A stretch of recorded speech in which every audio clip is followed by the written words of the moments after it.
Nel XIII secolo il Veneto era controllato dalla famiglia degli Ezzelini.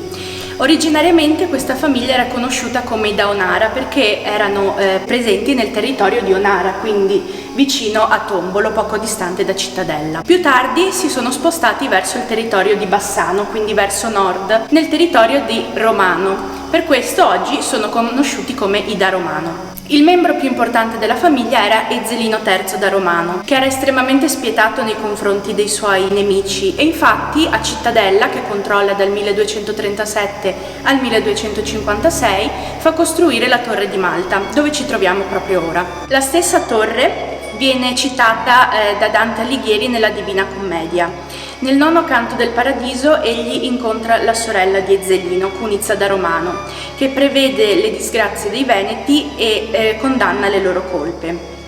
Ezzelino, come ho detto, era estremamente crudele nei confronti dei suoi nemici, che trascinava per i piedi legati al ventre di un cavallo fino alla torre, da cui poi venivano fatti precipitare, dove restavano senza acqua e cibo fino a che non sopraggiungeva la morte. Oggi ci troviamo all'interno di questa torre, che è stata divisa in piani e adibita a diverse funzioni. Al piano terra c'è una sala adibita alle conferenze. Al primo piano, dove ci troviamo adesso, il museo archeologico, dove sono esposti reperti che vanno dall'età del bronzo fino al Rinascimento. Salendo ancora troviamo una sala adibita ai laboratori didattici, quindi per studenti dalla scuola primaria fino alle superiori.